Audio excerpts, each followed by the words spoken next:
میں مبلغ بنوں سنتوں کا، خوب چرچا کروں سنتوں کا، ہو کرم بہر خاک مدینہ۔ الحمدللہ رب العالمین، والصلاة والسلام علی سید الانبیاء والمرسلین، اما بعد فاعوذ باللہ من الشیطان الرجیم، بسم اللہ الرحمن الرحیم،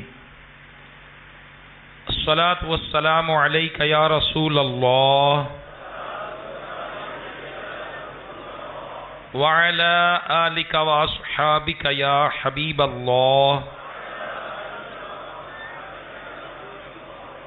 الصلاة والسلام عليك يا نبي الله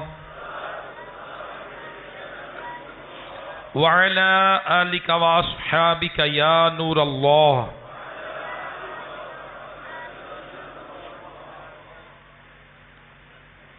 حضرت سیدنا انس بن مالک رضی اللہ تعالی عنہ سے روایت ہے کہ شہنشاہ خوش خصال، پیکر حسن و جمال، دافع رنج و ملال، صاحب جود و نوال، رسول بے مثال صلی اللہ تعالی علیہ وآلہ وسلم کا فرمان حقیقت بنیاد ہے کہ تین اشخاص اللہ عز و جل کے عرش کے سائے کے نیچے ہوں گے، جس دن اس کے سوا کوئی سایہ نہ ہوگا۔ نمبر ایک، وہ شخص جس نے میرے کسی پریشان امتی کی پریشانی کو دور کیا۔ نمبر دو، وہ شخص جس نے میری سنت کو زندہ کیا۔ نمبر تین، وہ شخص جس نے مجھ پر کثرت سے درود پاک پڑھے۔ صلو علی الحبیب صلی اللہ تعالی علی محمد وعلی آلہ وصحبہ وبارک وسلم۔ صلاۃ و سلام علیک یا سیدی یا سیدی یا مکی یا مدنی یا عربی یا قرشی یا ہاشمی یا مطلبی یا رسول اللہ صلی اللہ تعالی علیہ وآلہ وسلم۔ حضور نبی کریم صلی اللہ تعالی علیہ وآلہ وسلم کے اخلاق کریمانہ اللہ عز و جل نے توریت میں اور انجیل میں بھی آپ صلی اللہ تعالی علیہ وآلہ وسلم کے اخلاق مبارک کا تذکرہ فرمایا ہے۔ چنانچہ عبداللہ بن سلام رضی اللہ تعالیٰ عنہ فرماتے ہیں کہ جب اللہ تبارک و تعالی نے زید بن ثانہ کی ہدایت کا ارادہ فرمایا تو زید بن ثانہ نے کہا کہ میں نے جب نبی کریم صلی اللہ تعالی علیہ وآلہ وسلم کے روح انور کی، آپ کے چہرہ مبارک کی زیارت کی تو اس وقت آپ صلی اللہ تعالی علیہ وسلم میں موجود نبوت کی تمام نشانیاں پہچان لی، البتہ دو علامتیں ایسی تھیں جن کی مجھے خبر نہ تھی کہ وہ آپ صلی اللہ تعالی علیہ وآلہ وسلم میں موجود ہیں یا نہیں۔ اب جب نبی پاک صلی اللہ تعالی علیہ وسلم کی کوالٹیز اس نے دیکھی، خصوصیات دیکھی، تو کہنے لگا کہ نبوت کی ساری نشانیاں تو موجود ہیں، اب دو نشانیاں مجھے معلوم نہیں کہ ہیں یا نہیں۔ اب وہ کون سی تھی؟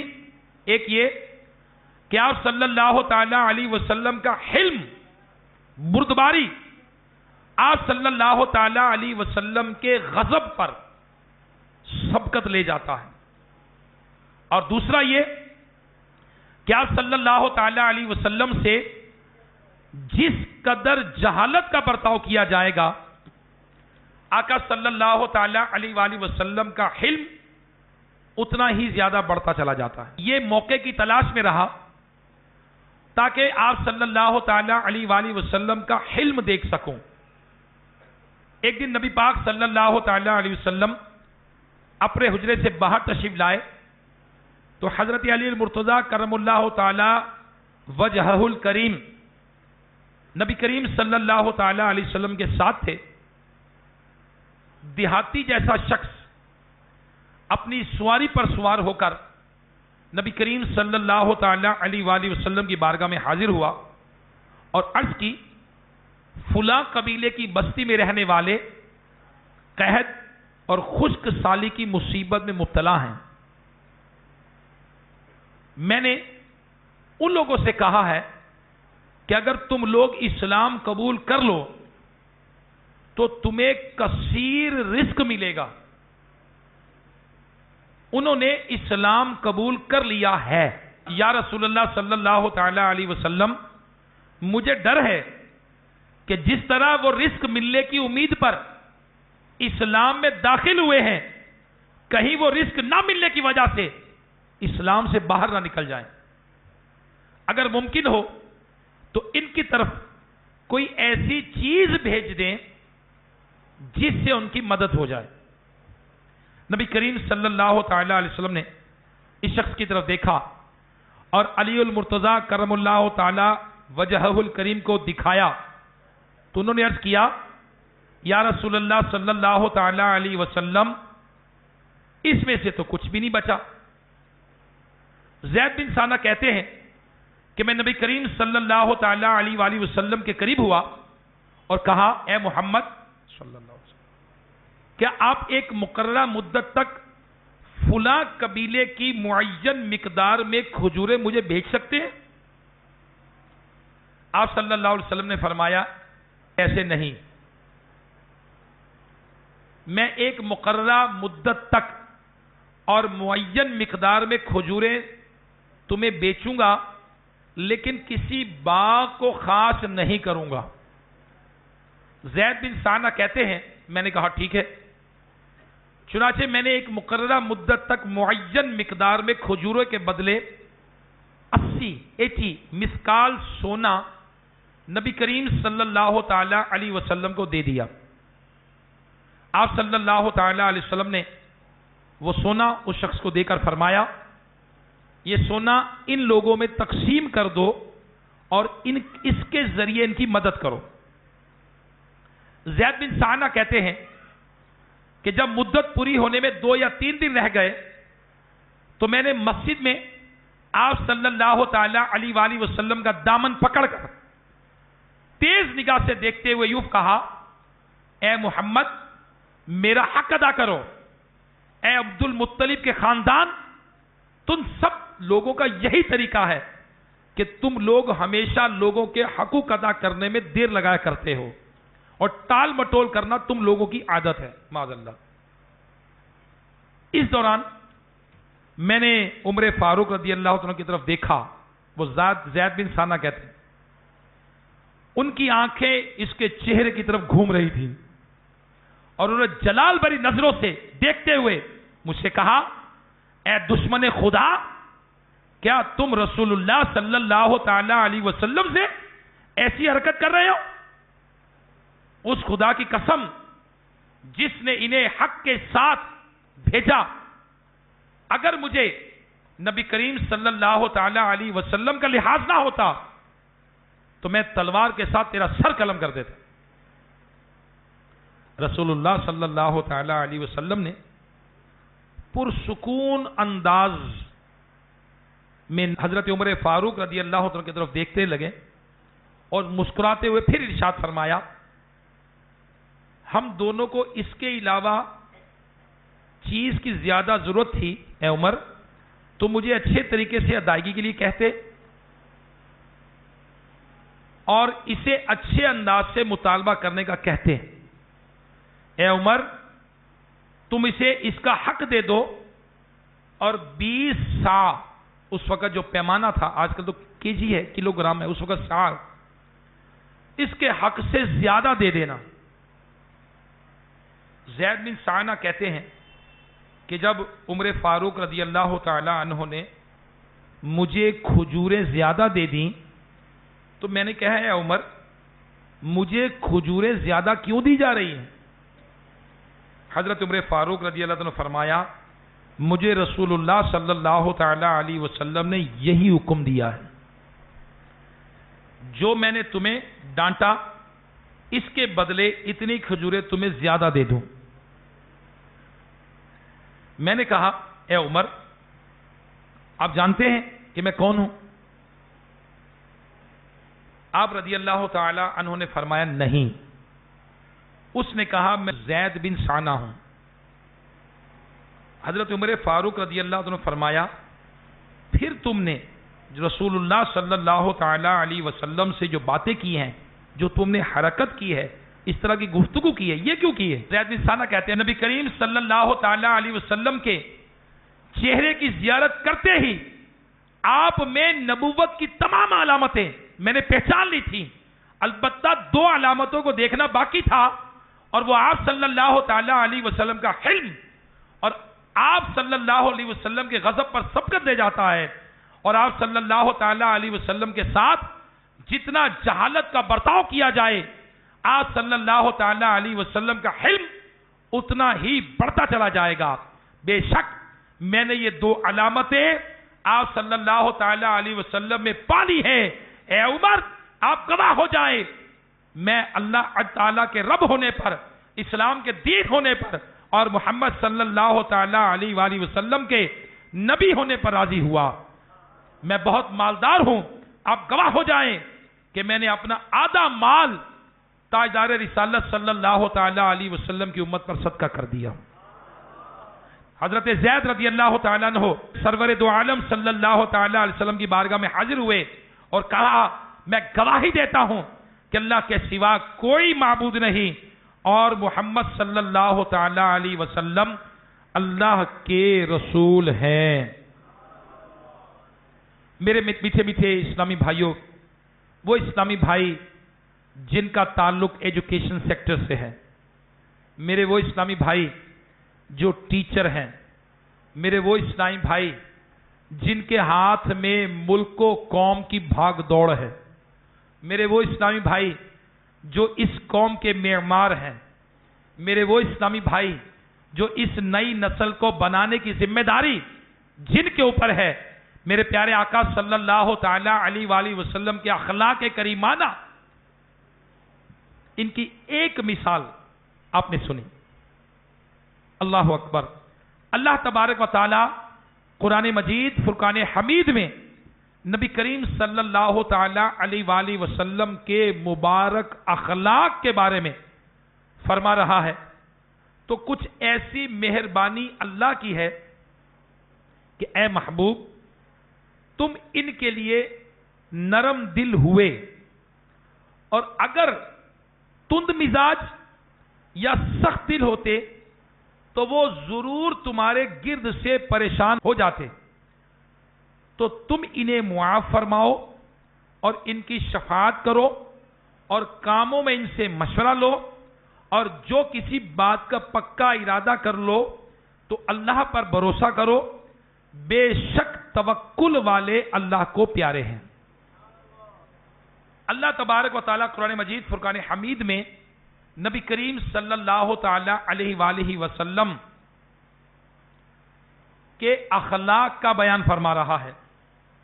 اللہ تبارک و تعالیٰ کی نبی کریم صلی اللہ تعالی علیہ وسلم پر کس قدر رحمت ہے کہ اللہ تعالیٰ نے آپ کو نرم دل، شفیق، رحیم اور کریم بنایا، اور آپ کے مزاج میں اس درجہ لطف و کرم اور شفقت پیدا فرمائی کہ غزوہ احد جیسے موقع پر آپ صلی اللہ تعالی علیہ وسلم نے غضب کا اظہار نہ فرمایا، حالانکہ آپ صلی اللہ تعالی علیہ وآلہ وسلم کو اس دن کس قدر اذیت اور تکلیف پہنچی تھی، اور اگر آپ سخت مزاج ہوتے، تند مزاج ہوتے، میل جول میں سختی سے کام لیتے تو یہ لوگ آپ سے دور ہو جاتے۔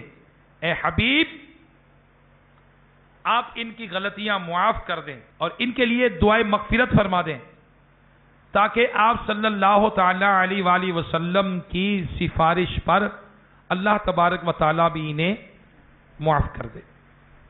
میرے پیارے پیارے اسلامی بھائیوں، حضرت عائشہ صدیقہ طیبہ طاہرہ رضی اللہ تعالی عنہا کہتی ہیں کہ حضور نبی کریم صلی اللہ تعالی علیہ وآلہ وسلم سے زیادہ خوش اخلاق کوئی بھی نہیں تھا۔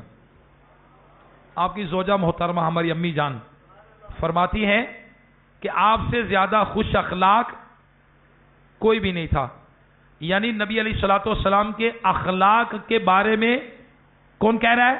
آپ کی زوجہ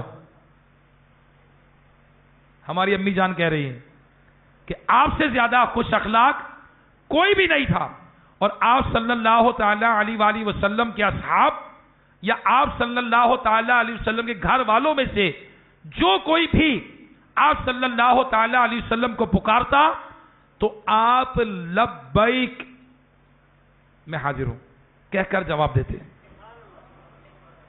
حضرت جلیل رضی اللہ تعالیٰ عنہ کہتے ہیں کہ جب میں مسلمان ہوا تو کبھی بھی نبی کریم صلی اللہ تعالی علیہ وآلہ وسلم نے مجھے اپنے پاس آنے سے نہیں روکا، اور جس وقت مجھے دیکھتے مسکرا دیتے، اور آپ صلی اللہ تعالی علیہ وسلم اپنے اصحاب سے خوش طبعی فرماتے اور سب کے ساتھ مل جل کر رہتے اور ہر ایک سے گفتگو فرماتے، اور صحابہ کرام علیہم رضوان بچوں سے بھی خوش طبعی فرماتے اور بچوں کو اپنی مقدس گود میں بٹھا لیتے، آزاد نیز لونڈی غلام مسکین سب کی دعوت قبول فرماتے، اور مدینے کے انتہائی حصے میں رہنے والے لوگوں کے مریضوں کی بیمار پرسی کے لیے تشریف لے جاتے اور عذر پیش کرنے والوں کے عذر کو بھی قبول فرماتے۔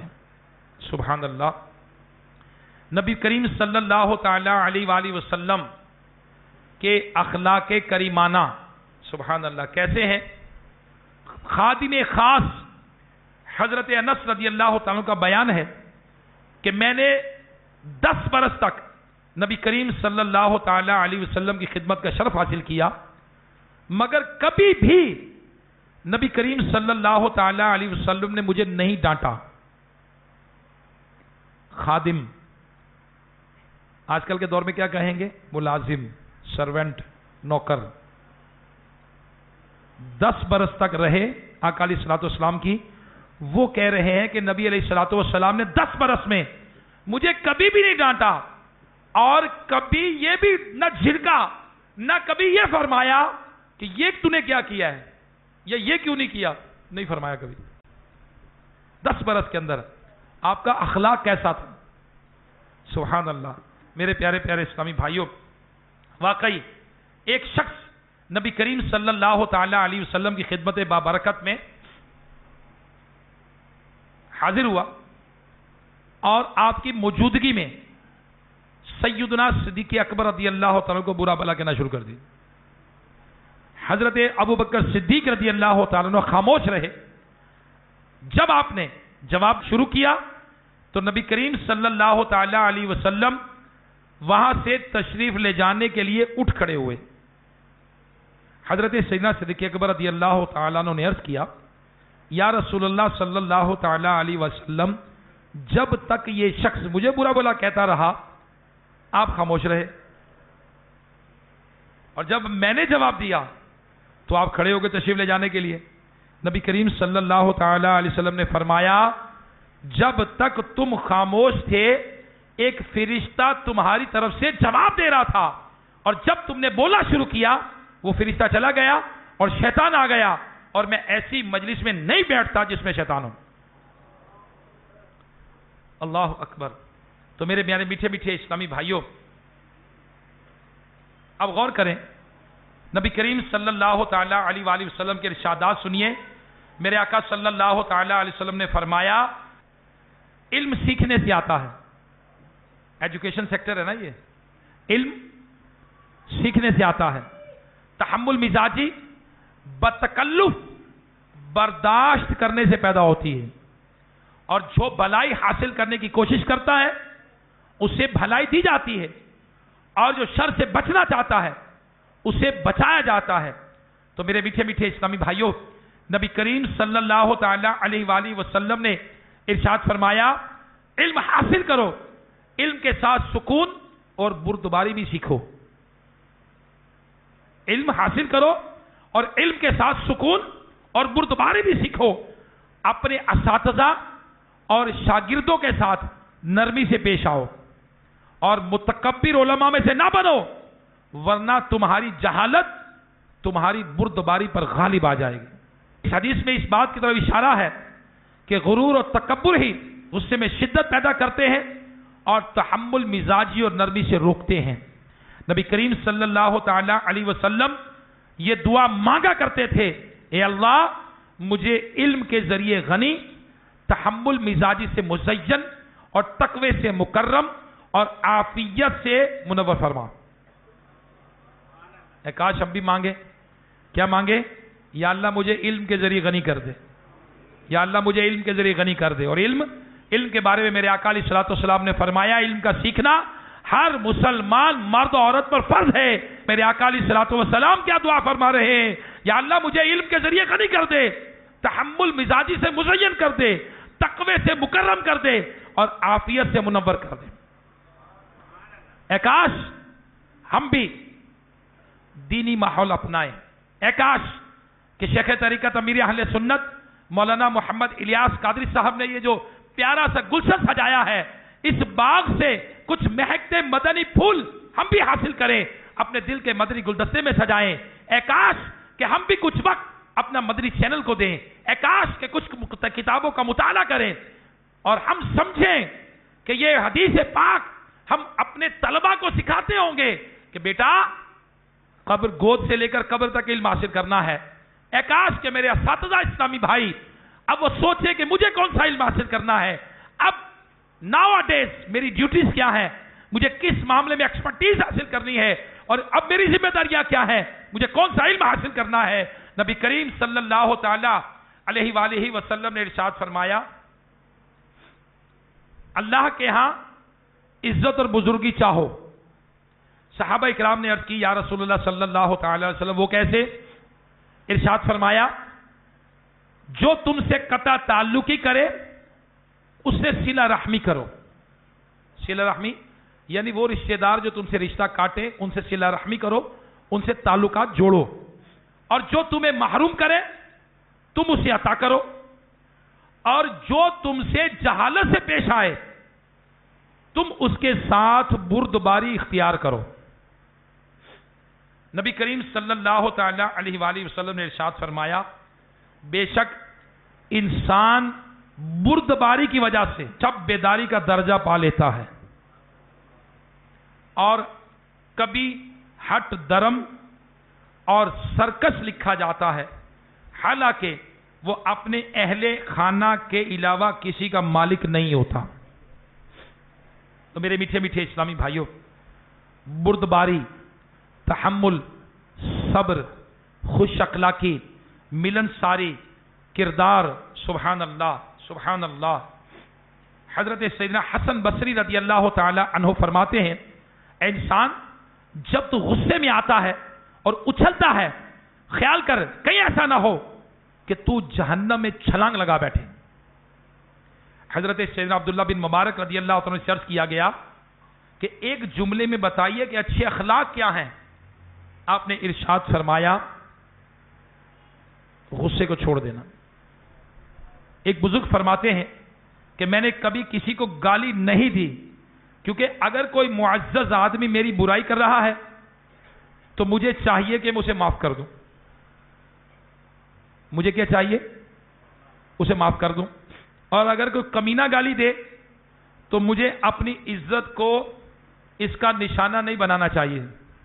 کیا آپ نے ایک شعر پڑھا کہ معزز آدمی کی خطا معاف کرتا ہوں تاکہ اجر ملے اور کمینے کی غلطی سے اپنی عزت بچانے کے لیے درگزر کرتا ہوں. وہ ایک گالی دے گا جواب دے پہ اس کے بعد کیا ہوتا ہے آپ کو بتائیے. تو میرے میٹھے میٹھے اسلامی بھائیوں، بردباری، تحمل، اللہ اکبر اللہ اکبر. اللہ تبارک و تعالیٰ کیا ارشاد فرماتا ہے ترجمہ کنز الایمان 19ویں پارے میں اللہ فرماتا ہے اور جب جاہل ان سے بات کرتے ہیں تو کہتے ہیں بس سلام. پھر اللہ تبارک و تعالیٰ 19ویں پارے میں ارشاد فرماتا ہے، ترجمہ کنز الایمان، زمین پر آہستہ چلتے ہیں. سبحان اللہ. حضرت سیدنا مجاہد رضی اللہ تعالی عنہ بردباری کے حوالے سے، اخلاق کے حوالے سے ارشاد فرماتے ہیں کہ رب قرآن مجید فرقان حمید میں 19ویں پارے میں ارشاد فرماتا ہے، اور جب بےہودہ بات پر گزرتے ہیں تو اپنی عزت سنبھالے ہوئے گزر جاتے ہیں. تو میرے پیارے پیارے اسلامی بھائیوں، ہمیں غور کرنا ہے کہ کردار، کریکٹر، حسن اخلاق اور معاف کر دینے والے، درگزر کرنے والے، صبر کرنے والے، اللہ کی خاطر دوستی کرنے والے، اللہ کی خاطر دشمنی کرنے والے. تاجدار انبیاء صلی اللہ تعالی علیہ وسلم نے فرمایا، بروز قیامت جب اللہ عز و جل مخلوق کو جمع فرمائے گا اور ایک پکارنے والا پکارے گا، اہل فضل کہاں ہیں؟ تھوڑے سے لوگ اٹھیں گے اور جلدی جلدی جنت کی طرف چلیں گے.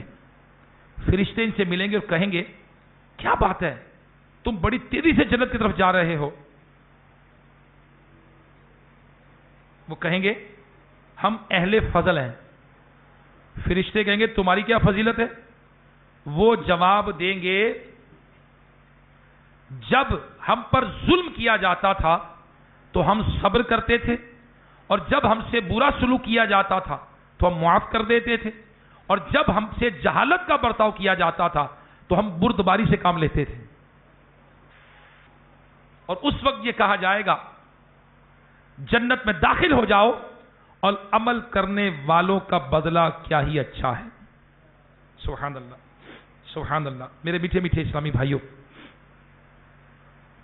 بردباری کے متعلق فاروق اعظم فرماتے ہیں، علم سیکھو اور علم کے لیے وقار اور بردباری اختیار کرو. علم سیکھو اور علم کے لیے کیا کرو؟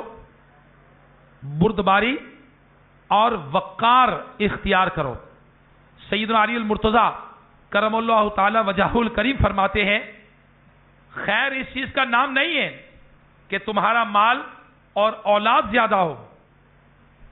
خیر اس چیز کا نام نہیں ہے کہ تمہارا مال زیادہ ہو، تمہاری اولاد زیادہ ہو، بلکہ خیر و برکت یہ ہے کہ تمہارا علم اور حلم زیادہ ہو. علم اور حلم زیادہ ہو، اور اللہ کی عبادت کے ساتھ لوگوں کے سامنے فخر نہ کرو. جب نیکی کرو تو اللہ عز و جل کا شکر کرو، اور جب گناہ سرزد ہو جائے تو اللہ تبارک و تعالیٰ سے مغفرت طلب کرو. حضرت سیدنا حسن بصری رضی اللہ تعالیٰ عنہ کیا فرماتے ہیں؟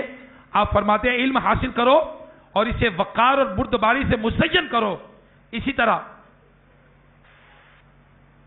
حضرت سیدنا قسیم رضی اللہ تعالیٰ فرماتے ہیں، عقل کا ستون بردباری ہے اور صبر تمام باتوں کا جامع ہے. اللہ اکبر، اللہ اکبر. حضرت مولا مشکل کشا رضی اللہ تعالی عنہ فرماتے ہیں، بردبار شخص کو بردباری پر پہلا بدلہ یہ ملتا ہے کہ جاہل کے مقابلے میں لوگ اس کے مددگار ہو جاتے ہیں. ہمارا کردار کیا ہے؟ ہمارا کریکٹر کیا ہے؟ اور خوش اخلاق بندے کو ملے گا کیا؟ حضرت سیدنا ابو ہریرہ رضی اللہ تعالیٰ روایت کرتے ہیں کہ اللہ کے حبیب صلی اللہ تعالی علیہ وسلم نے فرمایا کہ اللہ عز و جل نے حضرت ابراہیم خلیل اللہ علی نبینا علیہ الصلوۃ والسلام کو وحی فرمائی کہ اے میرے خلیل، خوش اخلاقی سے پیش آؤ، خواہ کفار ہی کیوں نہ ہو. نیکوں میں داخل ہو جاؤ، اور بے شک میں نے یہ بات لکھ دی ہے کہ جس نے اپنے اخلاق کو ستھرا کیا میں اسے اپنے عرش کے سائے میں جگہ دوں گا، اور اسے خطیرۃ القدس یعنی جنت میں سیراب کروں گا، اور اسے اپنے جوار رحمت کا قرب عطا فرماؤں گا. تو میرے پیارے پیارے اسلامی بھائیوں، اخلاق نبی پاک صلی اللہ تعالی علیہ وآلہ وسلم کی سیرت سے ہمیں ملتا ہے. اے کاش کہ آج ہم بھی اور ہماری نئی نسل خوش اخلاق ہم بن جائیں, ہمارا کردار بہترین ہو جائے. اب خوش اخلاقی کسے کہتے ہیں؟ What is the definition of خوش اخلاقی؟ عام طور پہ کہتے ہیں جی مسکرا کر ملنا, خندہ پیشانی کے ساتھ ملنا, مسکرا کر دیکھنا, وہ بندہ بڑا اچھا ہے. کتنا اچھا ہے, کیسا اچھا ہے؟ ہمارے پاس کیا کرائٹیریا ہے؟ حجت الاسلام امام محمد غزالی رحمۃ اللہ تعالی علیہ کیمیائے سعادت میں نقل کرتے ہیں کہ بزرگ فرماتے ہیں کہ خوش اخلاق وہ ہے جو شرمیلا ہو. شرم ہے آج کل کے دور میں کہاں سے ملتی ہے؟ شرم ہوتی کیا ہے؟ لوگ ماں باپ کے سامنے کھڑے ہو جاتے ہیں, ٹیچر کی آنکھوں میں آنکھیں ڈال کے بدتمیزی کرتے ہیں, بڑوں کا ادب نہیں ہے, چھوٹوں میں شرم و حیا نہیں ہے. معاشرے کا حال کیا ہے اس وقت؟ اور خوش اخلاق کی جو ڈیفینیشن بیان کی امام غزالی رحمۃ اللہ علیہ نے, اس میں فرمایا خوش اخلاق وہ ہے جو شرمیلا ہو. شرم ملتی ہے الحمدللہ دعوت اسلامی کے مدنی ماحول سے ملتی ہے. الحمدللہ اگر کوئی قرآن پڑھے اس پر عمل کرے تو ملتی ہے, احادیث پڑھے اس پر عمل کرے تو ملتی ہے, دینی ماحول کو اختیار کرے پڑھے تو ملتی ہے, بزرگان دین کی حیات طیبہ کو پڑھے, نبی علیہ الصلوۃ والسلام کی سیرت کو پڑھے تو ملتی ہے. تو جو دعوت اسلامی کے مدنی ماحول کا میں نے بیان کیا, تو دعوت اسلامی کے ماحول میں قرآن سکھایا جاتا ہے, پڑھایا جاتا ہے, قرآن کی سیرت بیان کی جاتی ہے, عمل کی رغبت دلائی جاتی ہے, نبی کریم صلی اللہ تعالی وسلم کی سیرت مبارکہ بیان کی جاتی ہے, اور امیر اہل سنت مولانا محمد الیاس قادری صاحب یہ عمل کر کے دکھاتے ہیں, بلکہ امیر اہل سنت کے قریب سے چلا جاتا ہے. آپ کے مریدین, آپ کے متدقین, آپ کے مبلغین, آپ نے ان کے اندر بھی نبی پاک صلی اللہ تعالی علیہ وآلہ وسلم کی سیرت کی جھلک پیدا کی ہے. آج دعوت اسلامی کے مبلغ کو دیکھ کر ہمیں لگتا ہے الحمدللہ وہ اسلامی بھائی جو مدنی انعامات پر عمل کرتے ہیں, امیر اہل سنت مولانا محمد الیاس قادری صاحب نے دعوت اسلامی والوں کو 72 مدنی انعامات کا تحفہ عطا فرمایا ہے. اور آپ ترغیب دلاتے ہیں کہ شرم و حیا کی وجہ سے, اپنے آپ کو گناہوں کی وجہ سے اپنی نگاہوں کو کچھ نیچا رکھنے کی عادت بنا لے. شرم ملتی ہے, حیا ملتی ہے. الحمدللہ دعوت اسلامی کے امیر مولانا محمد الیاس قادری صاحب نے با حیا نوجوان کے نام سے پورا رسالہ لکھا ہے. اسی طرح خوش اخلاق وہ ہے جو کم گو ہے, کم بولنے والا. اور آج بدقسمتی کے ساتھ بڑھ کی عادت اتنی زیادہ ہے کہ لوگ بدتمیزی پر اتر آتے ہیں اور توبہ معاذ اللہ لطیفے, چٹکلے اور گناہ کی باتیں, توبہ معاذ اللہ کفریات تک بیان کی جاتے ہیں. خوش اخلاق جو ہے یہ شفیق ہوتا ہے, باوقار ہوتا ہے. خوش اخلاق لمبی امیدیں نہیں باندھتا. آج کسی اسٹوڈنٹ سے بات کی جائے, کسی ٹیچر سے بات کی جائے کہ چھٹیوں میں دیکھیں گے نماز پڑھیں گے, آج اب فلاں نماز فلاں کام اس وقت کریں گے, آج فلاں چیز ہم اس وقت کریں گے, فلاں چیز ہم اس طرح کریں گے, یوں کریں گے. اور لمبی امیدیں باندھنے والا یہ خوش اخلاق نہیں ہوتا. اور خوش اخلاق لالچ نہیں کرتا. لالچ بری بلا ہے. لالچ میں آ کر لوگ آج اپنی ماں باپ کو قتل کر دیتے ہیں. پڑھتے ہیں آپ, جائیداد کے لیے ماں باپ کو قتل کر دیا, لالچ کے لیے, مال کے لیے, پیسے کے لیے, عہدے کے لالچ میں, عزت کے لالچ میں, شہرت کے لالچ میں انسان کیا کیا نہیں کر رہا آج. اور میرے میٹھے میٹھے اسلامی بھائیو, ٹیچر سے جو مجھے بات کہنی ہے وہ یہی ہے کہ خوش اخلاق کدھر ہے,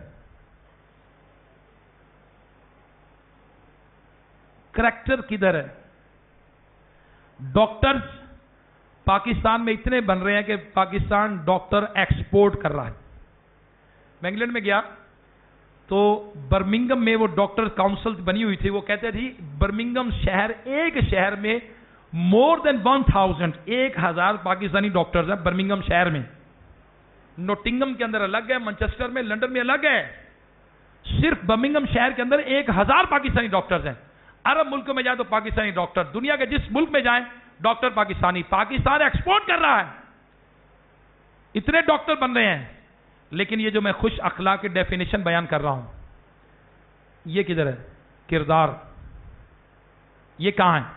خوش اخلاق وہ ہے جو صابر ہے, صبر کرنے والا ہے, خوش اخلاق وہ ہے جو متین ہے، کانے ہے، قناعت کرنے والا ہے، شاکر ہے، قناعت کرنے والا ہے۔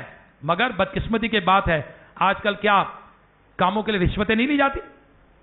کیا انجینئرز، ٹھیکیدار، کیا پڑھے لکھے افراد رشوت نہیں لے رہے؟ کون لے رہا ہے؟ یہ کرپشن کون کر رہا ہے؟ صبر نہیں ہے، شکر نہیں ہے، بردباری نہیں ہے، بدقسمتی کی بات ہے۔ امام غزالی رحمت اللہ علیہ فرماتے ہیں خوش اخلاق رقیق القلب ہے۔ خوش اخلاق وہ ہے جو بڑی بڑی باتیں زبان سے نہیں نکالتا۔ خوش اخلاق وہ ہے جو چغلی نہیں کھاتا، گالی نہیں دیتا، لعنت نہیں کرتا، کسی کی غیبت نہیں کرتا۔ خوش اخلاق وہ ہے جو جلد بازی نہیں کرتا، نہ ہی وہ کینہ رکھتا ہے، نہ کسی سے حسد کرتا ہے۔ خوش اخلاق وہ ہے جو ہر کسی سے خندہ پیشانی کے ساتھ پیش آتا ہے، خوش زبانی سے پیش آتا ہے۔ خوش اخلاق وہ ہے جس کی دوستی اور دشمنی، خوشی ناراضی اللہ تبارک و تعالیٰ کے رضا کے لیے ہے۔ میرے پیارے پیارے اسلامی بھائیوں، آج ہم نے دعوت اسلامی کے اس اجتماع میں جس میں ٹیچر جمع ہیں، جس میں اساتذہ جمع ہیں، وہ جو قوم کی کردار سازی کرنے والے لوگ ہیں، وہ لوگ جن کے بارے میں میرے آقا صلی اللہ تعالیٰ علیہ وآلہ وسلم نے اپنے بارے میں فرمایا کہ میں معلم بنا کر بھیجا گیا ہوں۔ میرے پیارے یقیناً یہ علم دین ہے جس کے فضائل بیان کیے گئے ہیں، مگر پیارے اسلامی بھائیوں آج ہمارے ذمے بھی ایک قوم ہے جس کی کردار سازی ہم نے کرنی ہے۔ آج ہمارے ذمے نئی نسل ہے جس کے اندر ہم نے کردار کرنا ہے۔ آج ٹیچرز نئی نسل بنا رہے ہیں۔ میرے پیارے اسلامی بھائیوں، ہم ڈاکٹر پروڈیوس کر رہے ہیں، انجینئرز پروڈیوس کر رہے ہیں، ہم اکاؤنٹنٹ پروڈیوس کر رہے ہیں، ہم سائنسدان بنا رہے ہیں، مگر پیارے اسلامی بھائیوں ویئر از کریکٹر؟ کردار کدھر ہے؟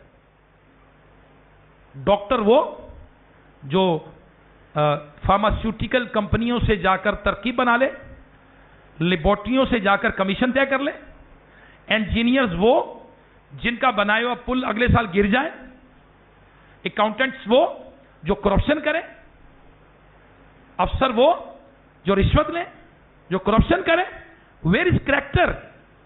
کردار کدھر ہے؟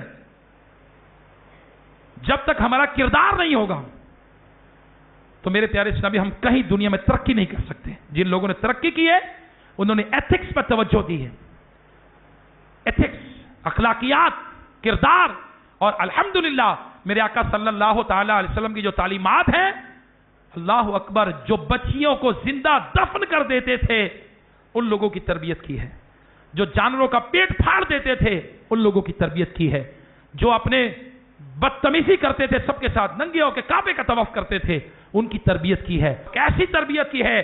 آپ نے فرمایا کہ میرے صحابہ یہ ستاروں کی مانند ہیں، کسی ایک کی پیروی کرو گے ہدایت پا جاؤ گے۔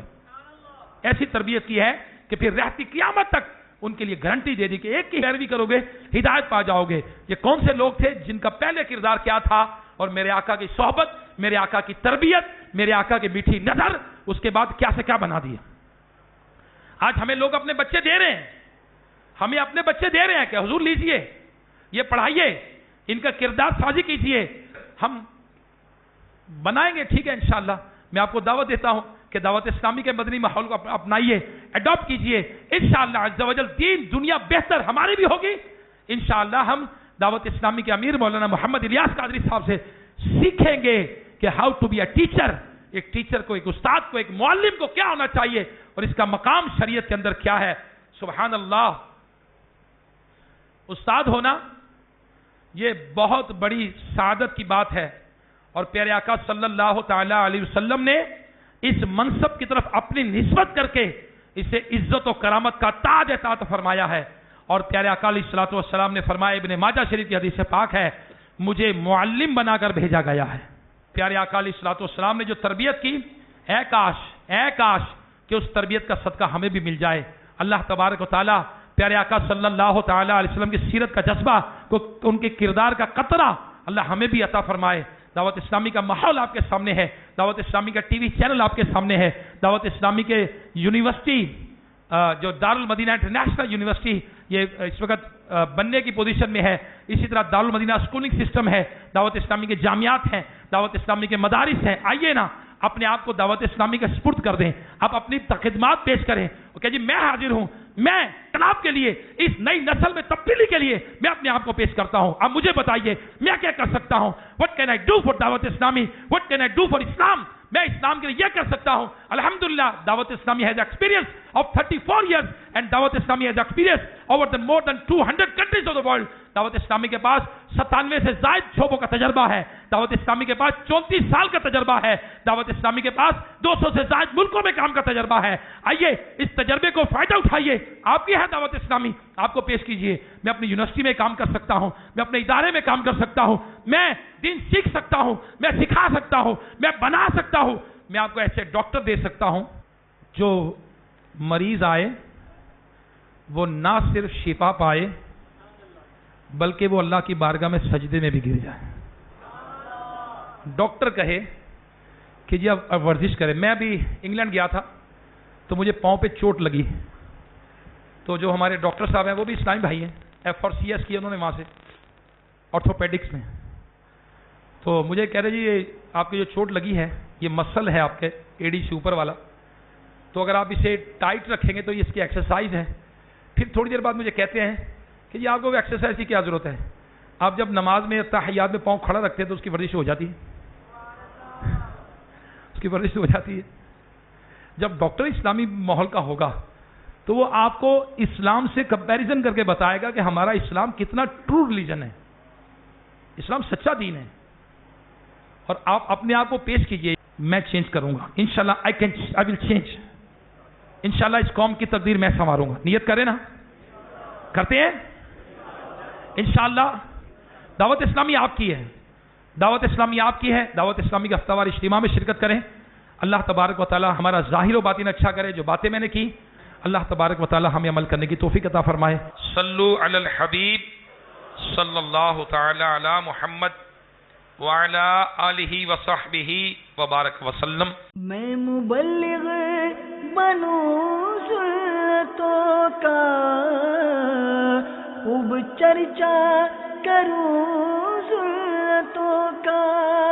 ہو کرم بہر خاک